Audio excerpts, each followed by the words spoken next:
दोस्तों, एक दिन मेरे दोस्त ने मुझे फ़ोन करके कहा कि दवाएं लेने के बाद भी उनकी मम्मी का बीपी बहुत ज़्यादा हाई है और नीचे नहीं आ रहा है। उनकी लाइफ के लिए मैं डर लग रहा है। ये कहते कहते वो रोने लगे। मैंने कहा चिंता मत करो, मैं एक नुस्खा बताता हूँ, उसे तुरंत बनाकर दो। और एक एक्यूप्रेशर भी बता देता हूँ जो कितना भी बीपी हाई हो जाए तुरंत काम करेगा और 5-7 मिनट में ही बीपी नॉर्मल आ जाएगा। मैंने कहा कि एक कटोरी पुदीने की पत्तियां मिक्सी में डालो, साथ में 2-3 चुटकी काली मिर्ची का पाउडर और थोड़ा सा पानी डाल लो और इसको पीस लो। पुदीने की चटनी बन जाएगी। पुदीने की इस चटनी की 2-3 चम्मच तुरंत इनको खिलाओ। उन्होंने कहा कि हम अभी बनाकर इसे खिलाते हैं। फटाफट 2 मिनट में ही उन्होंने चटनी तैयार कर ली और तुरंत उनको खिला दी। 5-7 मिनट में ही उनका आराम आने लग गया।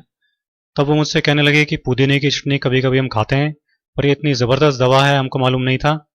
मैंने कहा कि ये घरेलू नुस्खे बहुत तेज़ी से काम करते हैं और बनाने और यूज़ करने में भी बहुत आसान होते हैं, लेकिन बस हमको इनके बारे में मालूम नहीं होता। नेचुरोपैथी और आयुर्वेद में इसको बहुत ऊंचा स्थान दिया गया है। अब आप ऐसा करना कि अभी तो हर 2 घंटे से एक एक चम्मच ये पुदीने की चटनी को खिलाना और फिर कल से दोनों टाइम खाना खाने के साथ इसे खिलाना। इससे बीपी नॉर्मल रहेगा, बढ़ेगा नहीं। इससे पेट भी साफ रहेगा और गैस भी नहीं बनेगी, क्योंकि पेट की गड़बड़ी और गैस से भी कई बार बीपी हो जाता है। तो अगर इनको इसकी वजह से बीपी बढ़ रहा होगा तो वो प्रॉब्लम भी हमेशा के लिए ख़त्म हो जाएगी।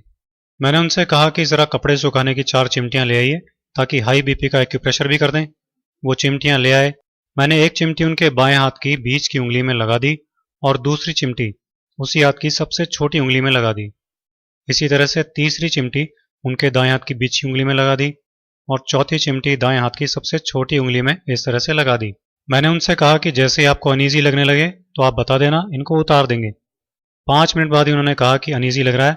तब मैंने उन चिमटियों को उतार दिया और फिर बीपी नापा तो बीपी नॉर्मल था। सब लोग ये देखकर चकित रह गए। मैंने कहा कभी भी ऐसी बात हो तो इसे तुरंत कर डालना और इसे रोजाना दिन में एक बार इसी तरह से करना। बीपी हमेशा नॉर्मल बना रहेगा, जान का खतरा भी नहीं रहेगा। सबकी आंखों में आंसू थे, लेकिन वो खुशी के आंसू थे, क्योंकि उनकी माँ की जान अब खतरे से बाहर थी। तो दोस्तों, आप भी हाई बीपी के इस बेहद आसान इलाज को यूज कीजिए, अपनी लाइफ सेव कीजिए।